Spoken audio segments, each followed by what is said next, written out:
The following content is provided by MIT OpenCourseware under a Creative Commons license. Additional information about our license and MIT OpenCourseware in general is available at ocw.mit.edu. 101 or eBio 101, all the other numbers. Usually we'll start these with a very brief one-slide overview of last lecture with a slightly different angle on some of the topics, and then we'll go over a preview of today's. So last session was more an emphasis on the biological side of computational biology, and this one will be more a computational side of computational biology. But obviously both of them we're trying to interweave them already. In the first one, we were specifically looking at the simplest components and the simplest systems in living systems and computational systems, and how self-assembly here defined broadly to include symbiotic relationships between different living forms and different human inventions. And self-assembly is a very critical part of biology. In the mathematics that we use, both symbolic and numeric, you must know about the approximations when we talk about the various theories going from the subatomic to the population level. There's an approximation at each level that subsumes previous approximations in it. And when you represent floating point numbers in computers, there are further approximations which can accumulate as you do calculations. And we saw some of the ways of coping with this, such as using higher precision arithmetic in Mathematica. The other aspect of this was differential equations as a tool in studying replication, in particular autocatalytic systems, which were illustrated by this really simplest possible differential equation where the incremental increase in y as a function of time, the vertical and horizontal axes, is a direct function of y, a simple linear function of the population size, its growth being proportional. Then we add this extra term, 1 minus y, to represent, rather than just the simple exponential curve that you get at the beginning with population growth and infinite resources, as you get close to the maximum resources here, 1, you start to either plateau as you would if this were an ordinary differential equation, or you start to oscillate as you do this with an iterative solution, which we illustrated. And if the rate constant k gets large enough, then you get chaotic behavior where it can go close enough to 0 that you're effectively simulating an extinction of the population. The issues behind replication and approximation came together in the concept of mutation, and in particular the mutations that might occur in single molecules, life being full of very important single molecules such as DNA. And here, even though you know there must be stochastics underlying this process because it is a single molecule, there has to be some way of overcoming it, because we went through a calculation that indicated that the 46 chromosomes in every one of your cells in your body has to be replicating quite faithfully, or else you'd be getting cancer. And that noise is overcome by the single moleculeness of the DNA being compensated by a multi-moleculeness of energy-containing molecules such as ATP and associated proteins and so forth. So now we've brought together the approximations and replication, and what replication leads to are pedigrees. Pedigrees are an example of many that we listed of directed acyclic graphs. We'll have more pedigrees today. In a certain sense, the ultimate pedigree will be shown today. And the mutations also can be nicely modeled depending on the exact application of your thought about mutations, by the binomial of the Poisson and the normal distribution, the normal being continuous and the other two being discrete. And selection figured prominently, and optimality figures prominently in biology. You typically won't lose a bet betting on optimality for at least exactly the circumstances under which the system has been subjected for millions of years. So this is the outline for today. Again, supposedly more on the biological side. We'll go through how purification has played a central role in the reductionist approach to biology and biochemistry, and how that purification is also the antidote to the reductionism, in that it provides a way of creating synthesis and going back up to systems.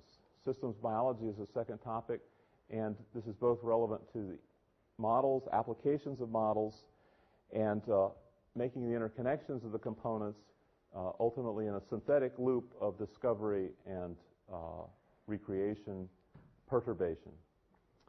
Then this is the ultimate pedigree that I was talking about, the continuity of life, and how it applies to central dogma as an illustration of one of the most robust algorithms that we have in computational biology, which is the genetic code, of truly elegant discovery, and elegant partly because that's the biology underlying it is so amazing.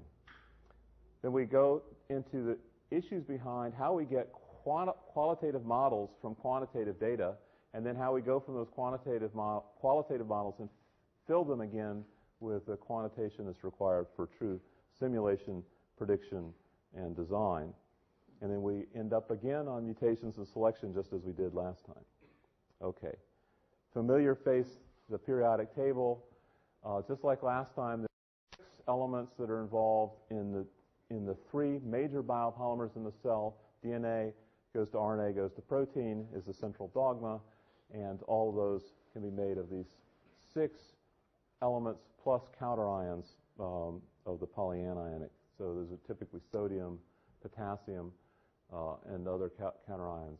And so a total of 19 elements you can find in almost all life forms, and I would say many of the other elements on here that at least have some stable isotope in nature probably have some story that some living organism could tell you if you were interested enough. And that might make a good thesis project or a good project for this class to talk about what organisms do to either detoxify or to use in some exotic way each of the stable isotopes on this chart. Now, most organisms do not use these in the elemental form. They typically, in the middle here, are elemental forms of these elements. Oxygen, hydrogen, and nitrogen are commonly used elemental forms, but there exist life forms for which none of these are really required. I mean, for example, oxygen is toxic to a variety of so-called constitutive anaerobes, and nitrogen gas is only used by nitrogen-fixing microorganisms. Each of these elements exists in a gaseous form. They tend to be more reduced, that is to say, more hydrogen-containing on the far left-hand side of the slide. They tend to be more oxidized on the right-hand side, and in the oxidized form tend to be found often as salts. Here, carbonate, for example, being the salt form of carbon dioxide, in the oxidized form that's fixed by plants and photosynthetic bacteria in the oceans. And unfortunately, in its CO2 form, major global warming gas. And you can see that every of the basic elements here can be obtained as salts. Many organisms require much more complicated versions of this, require eating macromolecules like steak, and maybe have even much more exotic ones. As we purify, when we represent the elements in that periodic table, those were the hard work of chemists that had to purify each of those elements, not just as molecules, but it wasn't sufficient to get hydrocarbons. It had to get pure carbon. But that was only the starting point for determining not just the properties of the elements, but putting them back together as molecules. And this reduction down to elements and then resynthesis back to molecules was part of the proof that they really understood what the molecule is all about. And the same thing can be obtained in living systems. We typically start with molecules that are a covalent connection in some sort or another. And when they non-covalently associate, they're called assemblies. Typically, the assemblies that most biologists work with are assemblies of proteins or proteins and nucleic acids, but there are many, many kinds of assemblies. And these assemblies blur in their definition into organelles. Organelles are basically assemblies that start getting large enough that they can be seen under simple microscopy scenarios. Organelles are not always, but are often bounded by lipid membranes. These are hydrocarbon containing bilayers or multilayers. Anyway, the distinction between macromolecular assemblies and organelles is soft.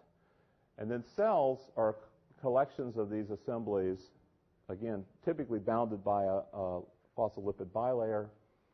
And some organisms are cells. Unicellular organisms are the vast majority of organisms on Earth, and they are many of them are single cellular aggregates of cells. While multicellular organisms, such as yours truly and everybody in this room, it can contain up to 10 to the 14th cells that are direct and regulated descendants. Now, what are examples of purification methods that are actually used on the road to computational biology? We have chromatography, electrophoresis, and sedimentation are very common ways of separating molecules, including protein molecules and assemblies. Actually, organelles, cells, as well, can be separated by these media. By far, one of the most common ways of separating these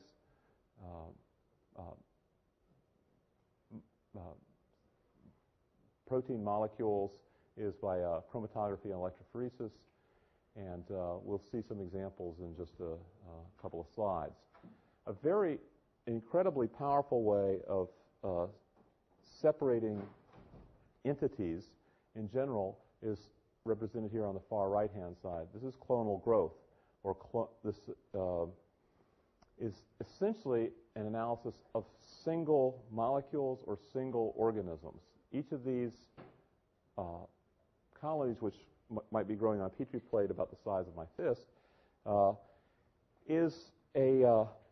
represents the growth from one starting cell to 10 to the 8th or so final cells, finally going through an exponential growth, just as we went through in last class, until the point that they have depleted the local resources near them or have produced enough toxic waste products that they have slowed down their growth to form these colonies. In certain organisms, they'll just keep growing until they get to the edge of the petri dish. But this is much more general than just growing bacterial colonies. You can see it almost any organism that has a limited ability to limited motility. These will form little clones, such as this happens in various tree populations, for example.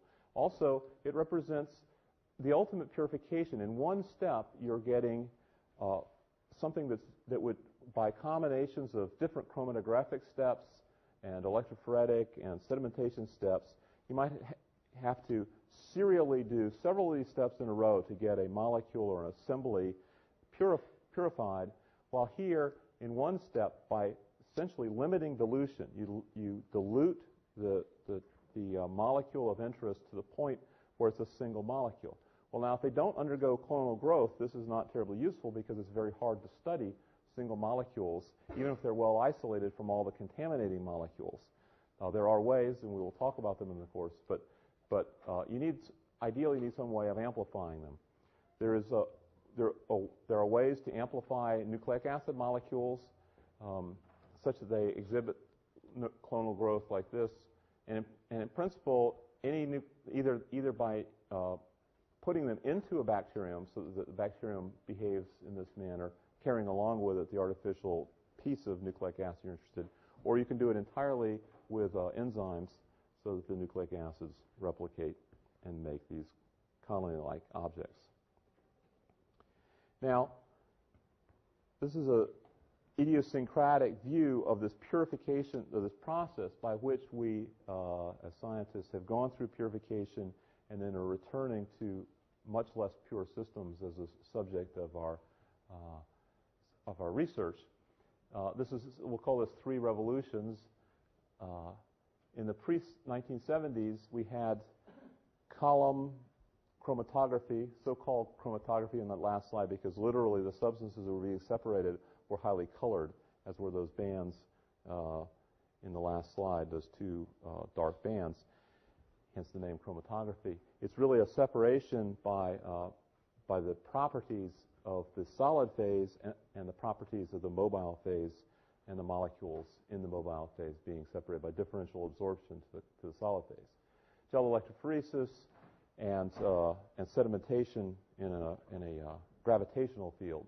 These were all part of this amazing revolution that allowed scientists to get molecules, assemblies, and cells purified away from other contaminants.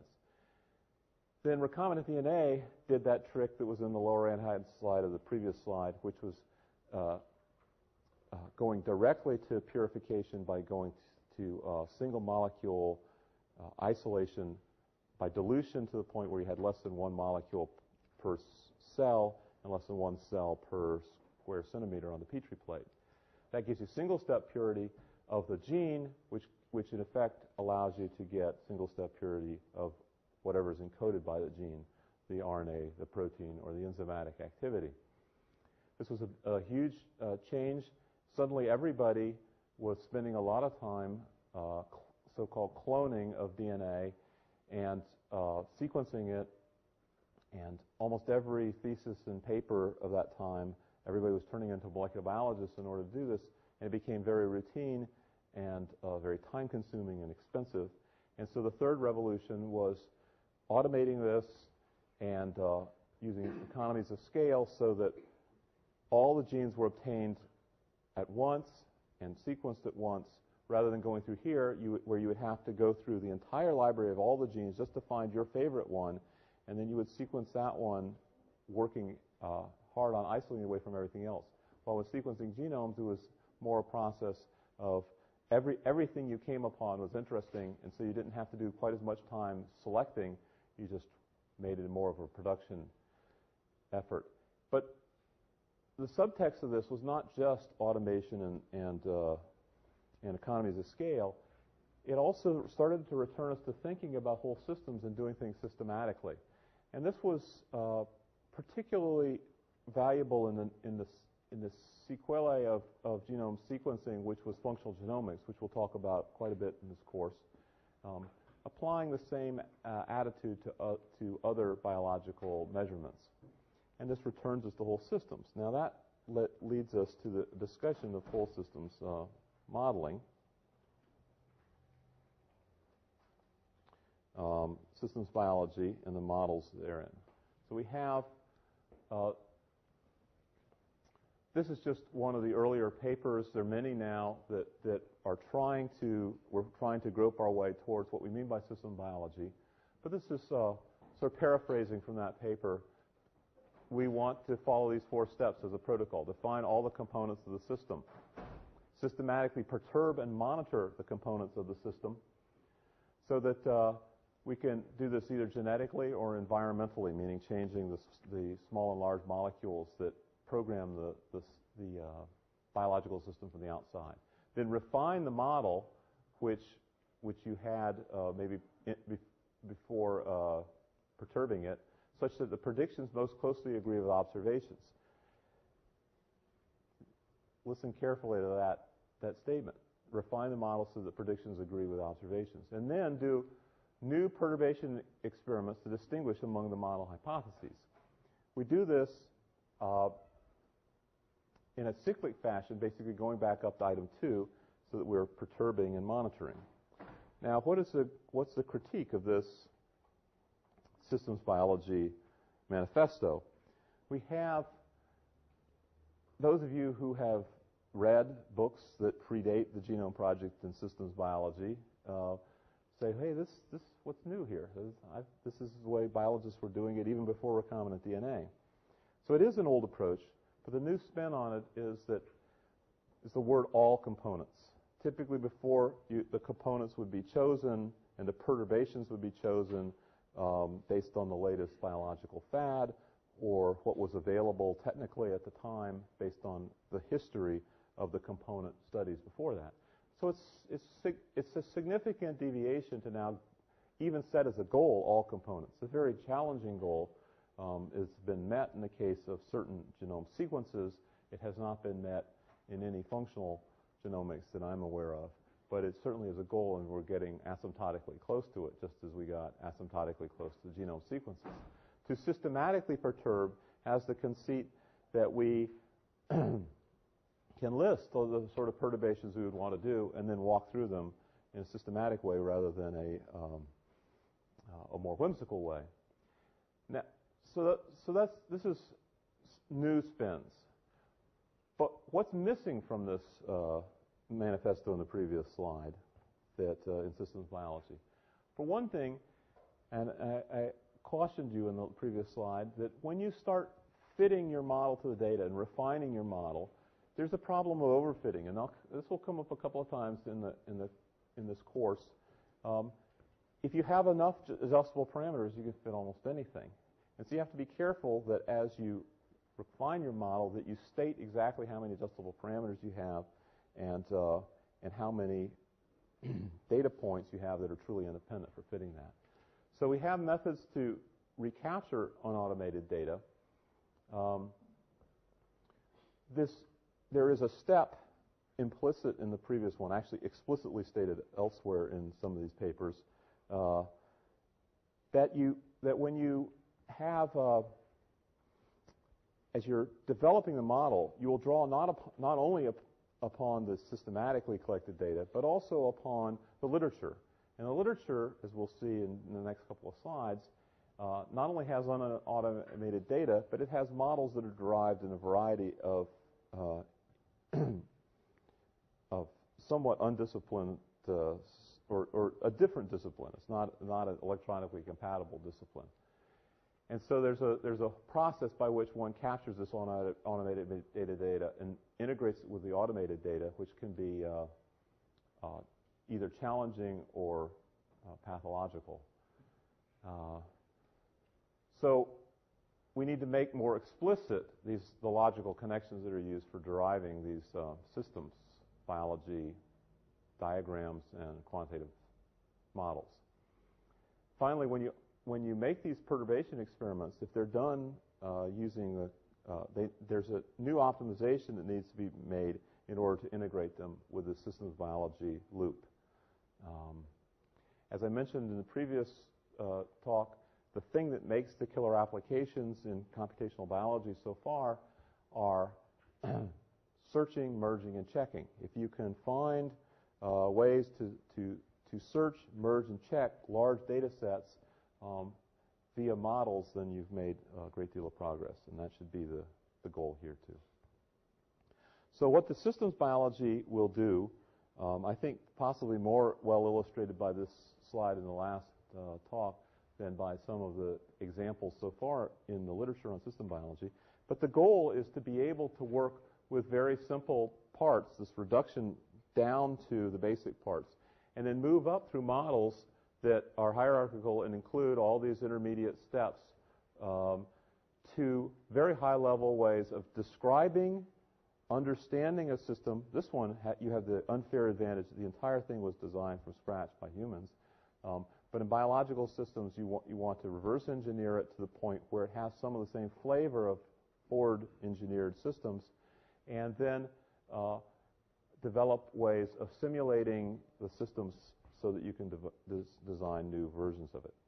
Whenever you find yourself doing an experiment or computational biology, you're going to be asking yourself, why am I doing this? Why am I in this classroom?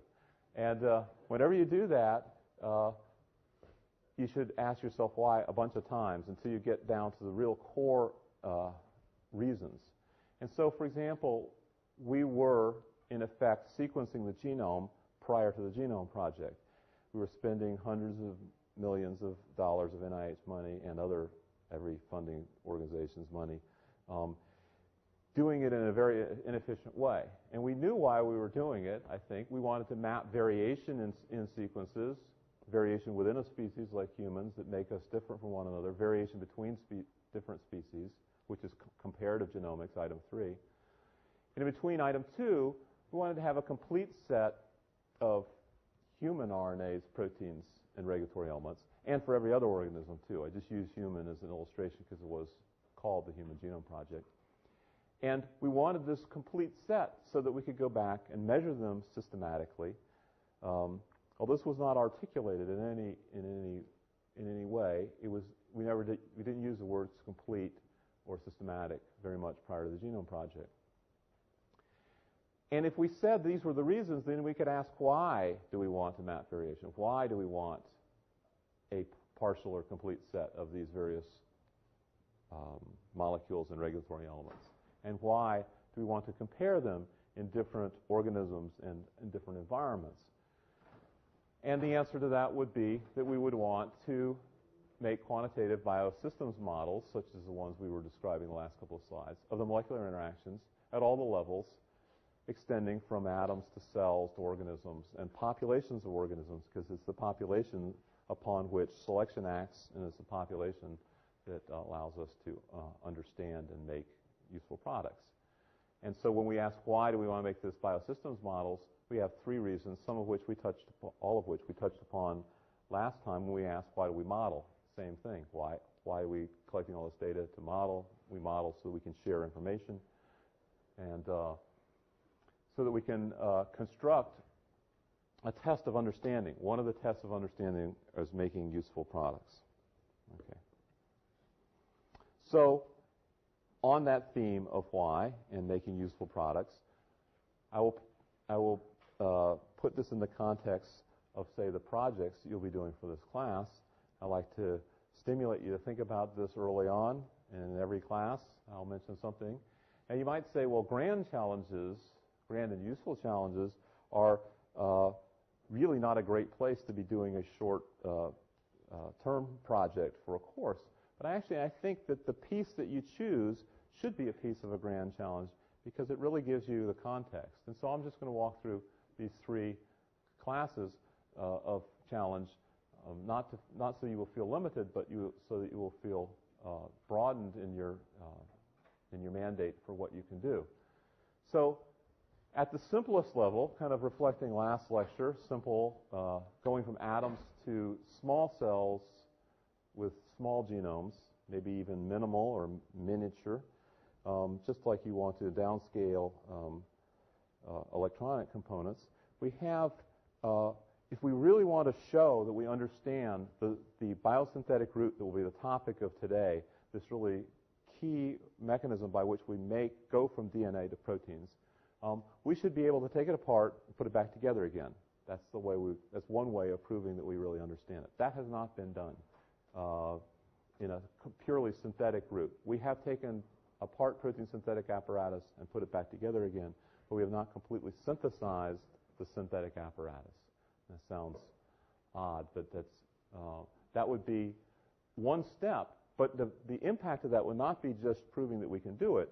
The impact would be that we can now make a simple biological system that is self-replicating, uses proteins, and allows us to link the atomic changes to population evolution. In populations of humans, this would be daunting computationally. But when you think of populations of self-replicating molecules, such as the simplest one last week, which was these trinucleotides being ligated into hexanucleotides, you can start to conceive of actually connecting the atomic modeling with the population modeling, which is basically the breadth of this course that covers the whole breadth. It was collapsed down to that simple model. But even more importantly, we can start engineering smart materials that have important properties that, in a certain sense, compute in chemistry. We can make a whole alternative chemistry of stereospecific, meaning sensitive to the actual handedness of the molecules, which is so critical in pharmaceuticals and in enzymatics in general. This can be engineered by getting a handle on the synthetic machinery of life.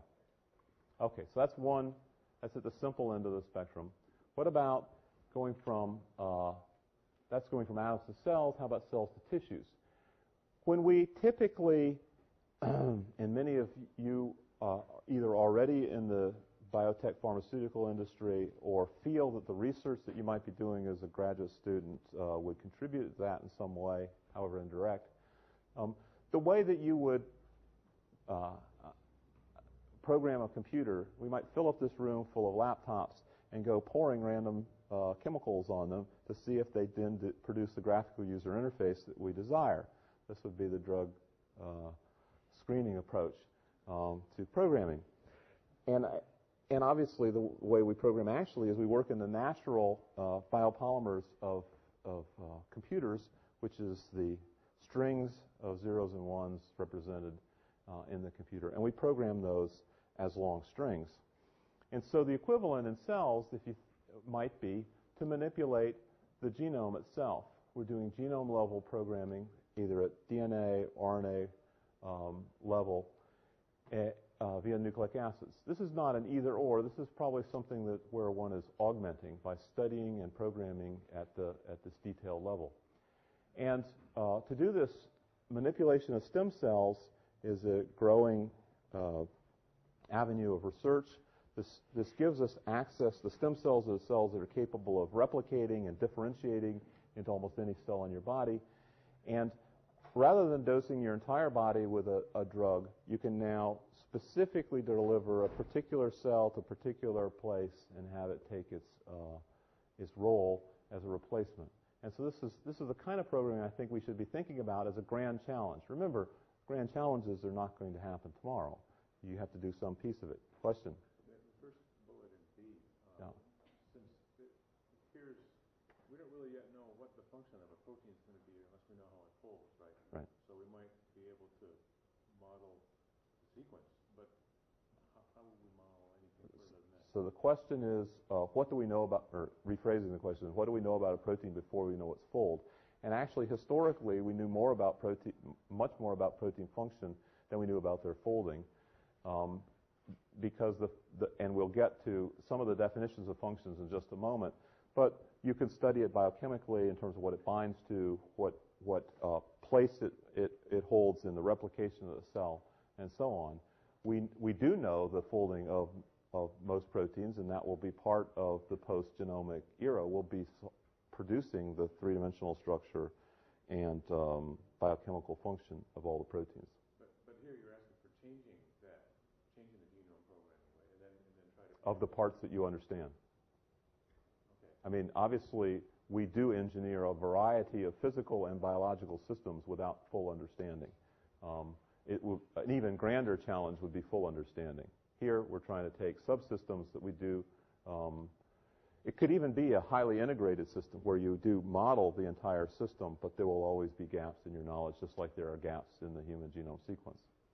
And the final illustration, number C, is going up to the most complex systems that we're dealing with, which would be morphological systems and even and the populations that result from that.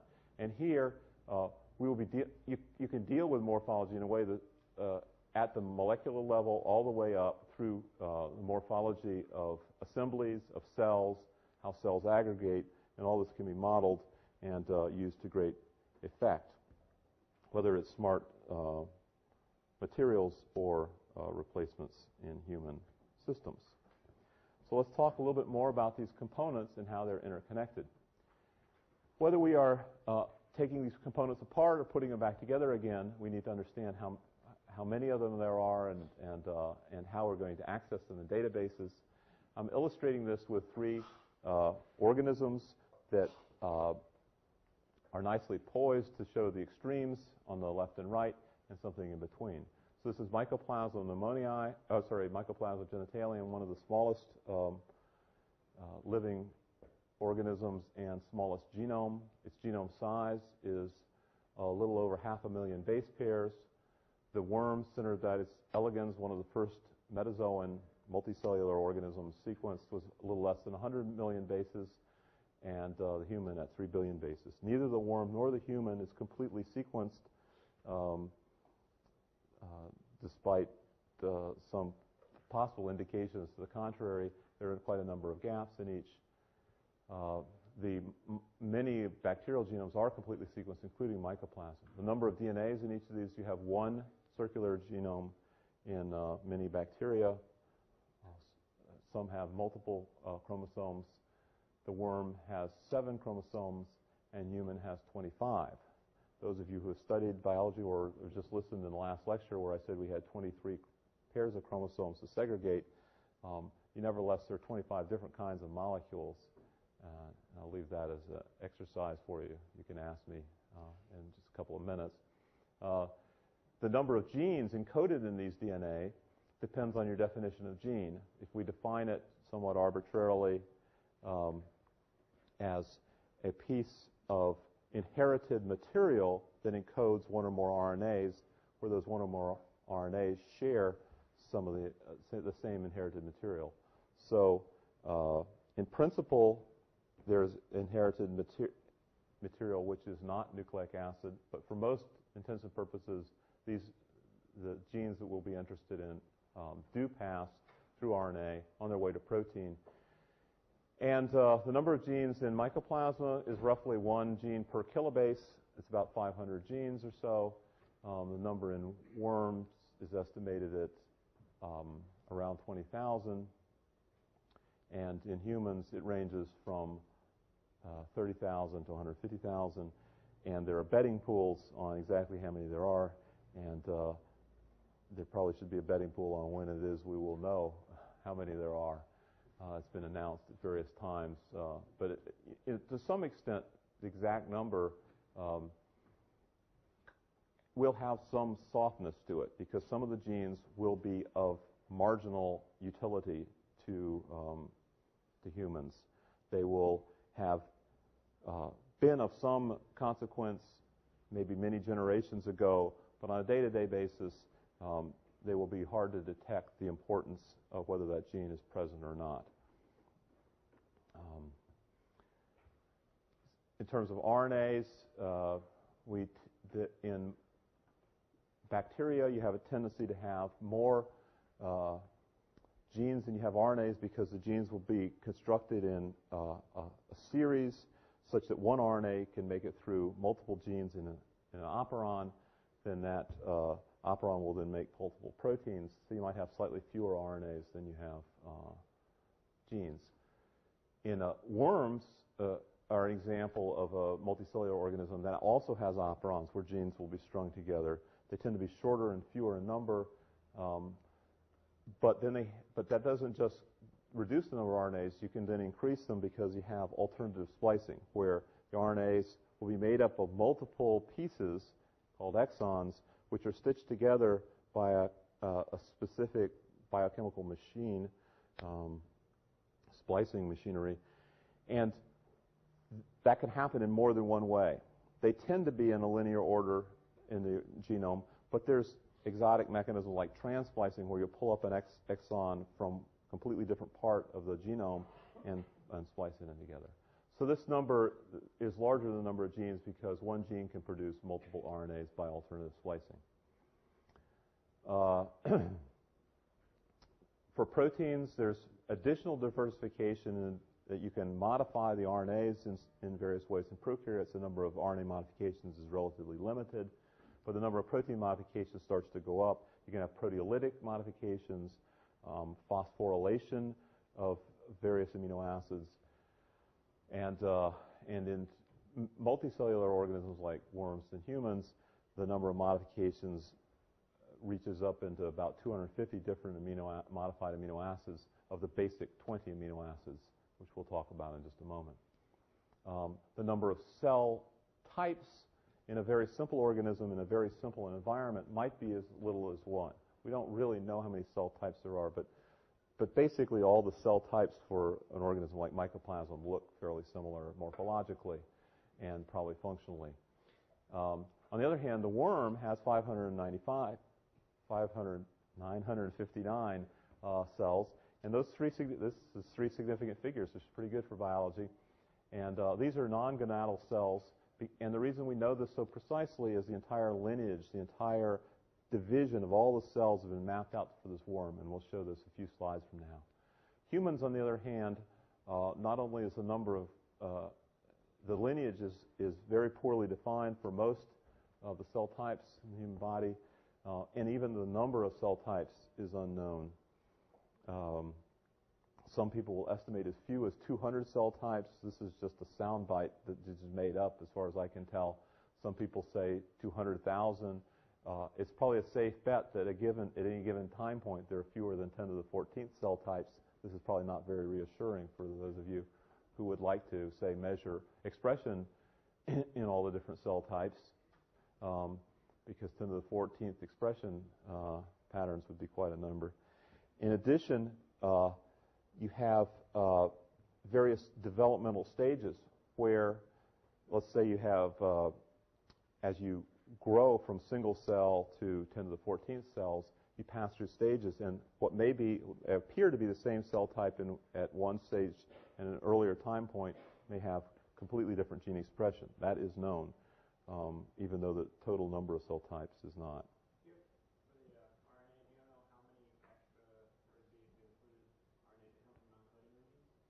Okay, yes. I meant to caution you that the terminology here is used quite loosely.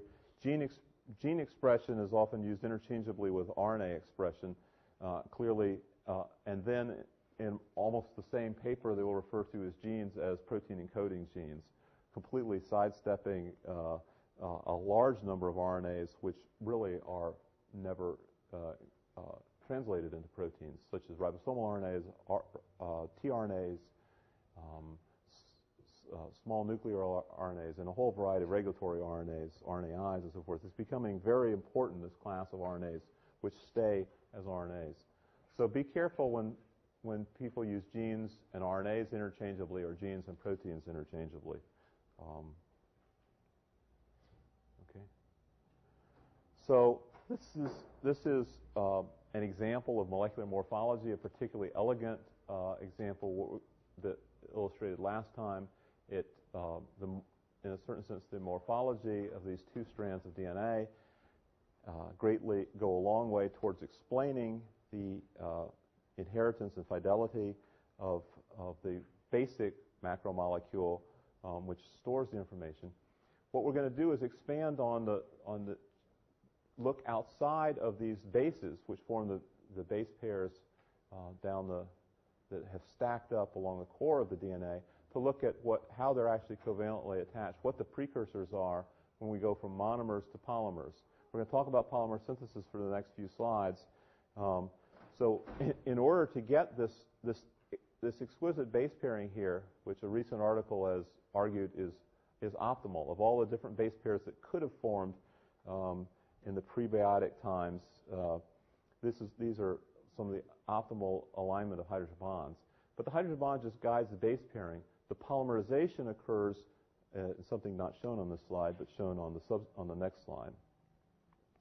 Here are the two examples, 2 very similar bases for DNA and RNA. This is the monomers that are polymerized by enzymes, polymerases, to make DNA and RNA. So on the top is the deoxy ATP, and below is the ribo ATP. Ribo ATP is distinguished not only as a precursor for polymer, but it's one of the key biomolecules providing energy or transmitting energy from one part of the cell to another, one machine to another. If you looked at a network diagram of the metabolism, ribo ATP would probably be one of the most highly connected nodes in that graph. It's connected hundreds of times in a graph where many things are connected once or twice. And this is the structure. This is the base here in skeletal form and space-filling form. The space-filling form, aside from the colors, is getting to be a more accurate representation of the electron density, sort of the electron density you might observe in crystallography or in quantum calculations.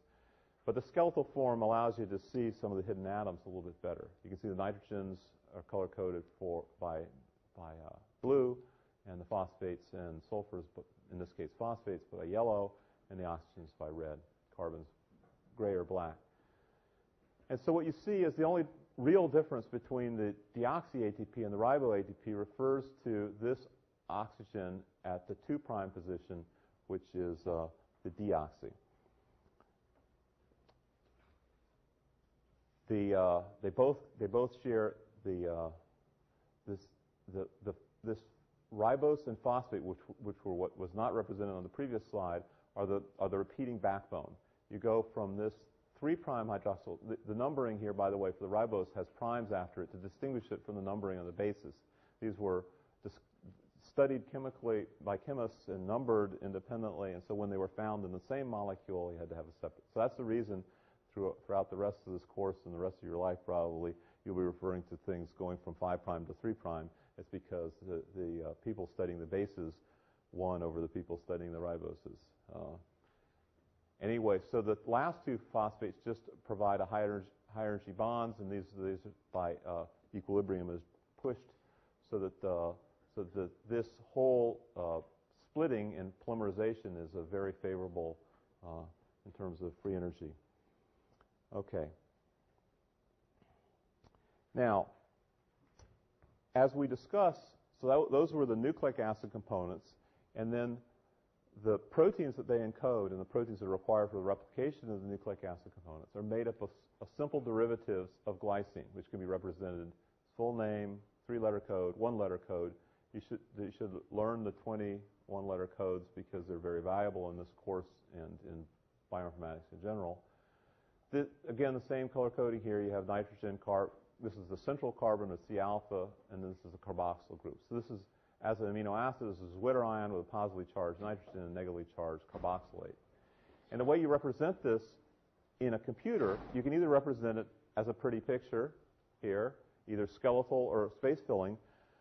That's, of course, represented by zeros and ones, but it's not a very useful way for searching, merging, or checking, right? It's going to, if you rotate this slightly in 3 dimensions, it's going to give you a completely different image, and it'll be hard to search. You could represent it as the coordinates, the x, y, and z coordinates of each of these atoms, and that is something that you can search. But you also need to represent it in a way that represents the hierarchical structure by which these things form covalent bonds, and so that you can recognize groupings of atoms into polymers, polymers into assemblies, and so all the way up. And this is an example of such a hierarchical description, which would be, recognizable to all the computer scientists here if they were comfortable with some of the biochemical terms. So here's the configuration of this thing we're calling glycine. By the way, there'll be a lot of jargon in this course for those of you that are computer scientists. The point of this course is not to give you an encyclopedic knowledge. It's more to flesh out the concepts. This applies both to computer and biologists in the group. And so if you learn a lot of facts, I won't hold it against you. But every time you see a piece of jargon and you think I haven't defined it, just call it, Fred or George or something like that. It's an arbitrary name. It will be defined in the databases, and that's what the database is for, keeping track of this. But you will have to understand the concepts. And the concept here we're trying to illustrate are different ways of representing the molecular definitions. Here, by describing the syntax as you would in breaking up an English sentence into its structure. So you have here, it has a substituent of a backbone. Here, in order to try to tie together all amino acids, you've made something that's a little nonsensical, which is you talk about the L backbone of amino acid. All the amino acids except for glycine actually have a handedness. That is to say, if you hold them up in the mirror, it looks different from the thing that you're holding in your hand. If you take, say, a space-filling model, hold it in the mirror. And the reason is that you can have these two hydrogens here in glycine will have an actual side chain coming off in amino acids. And if it comes off here, then it's a D amino acid. If it comes off of the other hydrogen, it's an L amino acid. So here you're saying natural amino acids are L amino acids, and so you want to take this L backbone and put a substituent on it. That substituent is HYD for hydrogen, and it's linked through carbon 1 to another hydrogen, and so forth. Nil means nothing. And here's another way of representing it, slightly more compact. You can think of this as just one long string, even though it's on multiple lines. Here's one that's definitely at the bottom line is you've got this CH2 group, this methylene group, right in the middle, bounded by this positively charged nitrogen and negatively charged carboxyl group. So you can see these nested parenthetical ways of indicating the hierarchy. This allows you to search through complicated databases of compounds looking for shared properties, say, of all the drugs that bind to a receptor. Whether or not you know the structure of the receptor, if you know the structure of the drugs, you can do a structure-activity relationship. Yeah? What's the significance of the fact that you've got the amino group and the carboxyl group both at the end, and what is usually in the middle is brought up to the left? You're asking why the particular order? Well, you can think of this like with your calculators. You can either enter them in the natural way that you do it, or you can do reverse Polish notation. And different ways of setting up syntax have this different thing. If you really wanted to research this, you'd look into the Smiles definition. This is a particular chemical definition, and they could justify this much better than I could. So there are 20 amino acids in the simple genetic code. There are 280 that are post-synthetic modifications of these simple 20 amino acids. We've been talking about glycine as the basic backbone, shown here in black on this slide. And in blue are these side chains that lended its chiral nature, its nature that has a mirror image. And each of them provides the properties which are color-coded here. Orange have the property that the side chains, and hence the amino acid in the protein, are hydrophobic. They try to get out of water. They are not. They try to bury themselves in other hydrophobic moieties, like other amino acids like this in the core of proteins, or in lipids, which are hydrophobic as well. Green are hydrophilic. Blue and red are also hydrophilic, but they're not only that, so they're also charged, the red ones being negatively charged, as in the red of oxygen, and blue being positively charged, as in the blue of nitrogen.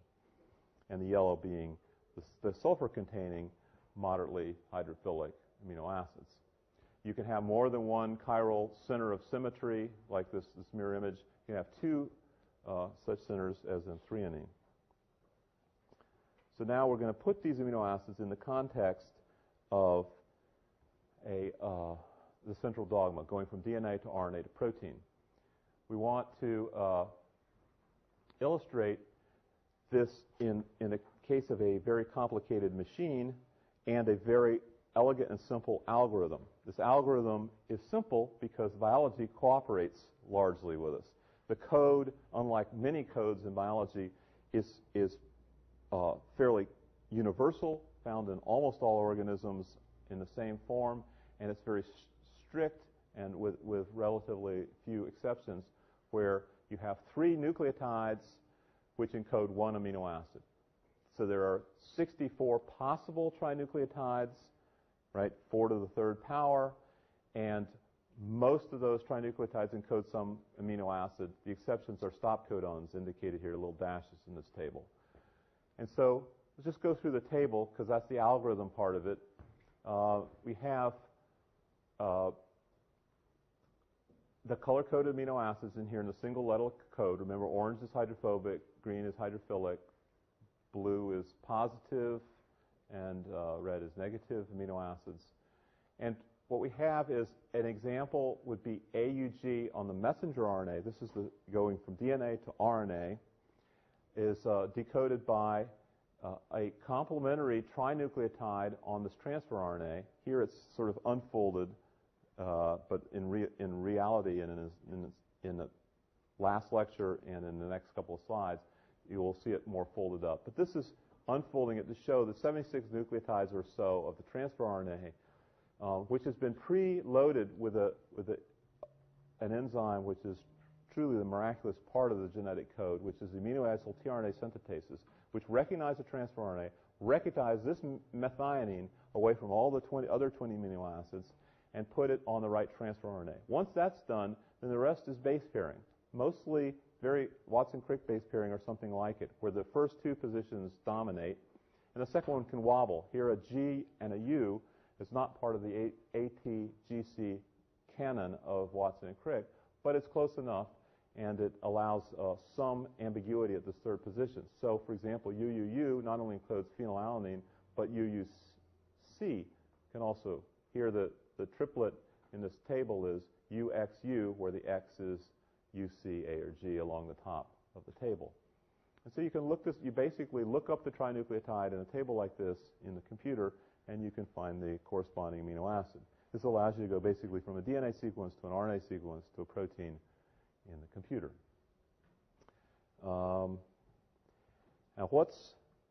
Okay, that sounded too simple. Well, I'm going to give you a couple of slides that illustrate why it's more complicated. First of all, why it's more complicated biochemically is not only do you have that amazing protein molecule, sometimes one or two subunit proteins are sufficient to take these tRNAs here encoded by red and green, where one amino acid is going to be added to the growing peptide chain on the other, and the two business ends of the molecule that are responsible for handing off amino acids, where they get coupled together in this polymerization reaction. These two transfer RNAs have been properly charged by the amino-acyl tRNA synthetase, but then they require this truly huge apparatus, one of the largest molecular machines in the cell, arguably similar or larger than any other one, which allows the messenger RNA not shown to bind to these two trinucleotides in the tRNAs, and then a catalytic reaction occurs where the amino acid is shifted from one tRNA to the other, making a growing peptide chain. And this chemical reaction here shown with all these circles and arrows for the chemical bond reformation is actually catalyzed by an RNA. This is the second RNA catalyst that we've talked about in this course. The first one was briefly mentioned under the subject of replication in last class, where you can find RNAs that can be engineered and probably existed in other scenarios, which can replicate using small molecule precursors. So by far, most catalysts that we will be dealing with will be proteins, but in order to get to proteins, we need this really complicated ribozyme, RNA enzyme, to catalyze this. Here, the white are the base pairs, the Watson-Crick and non-Watson-Crick base pairs of the RNA. The gold is the backbone, ribosine phosphates of all of those RNAs. And then the blue are the proteins, which you can see are mostly out of the periphery, not involved in either the enzymatic reaction or the recognition reaction that does the decoding at the trinucleotide codon level. This is made up of a total of 3 RNAs. Here you see 2 of the RNAs in the large subunit. There's a small subunit that fits on top of this, which would mask the reaction we were interested in. Over 50 different proteins, and the complete 3-dimensional structure is known from a variety of different organisms now. Okay, now after the break, we will then take this table that we had and the complex biochemical machinery we have and turn it into a program that does the central dogma from DNA to RNA protein. So take a brief break and come back. We'll talk about this.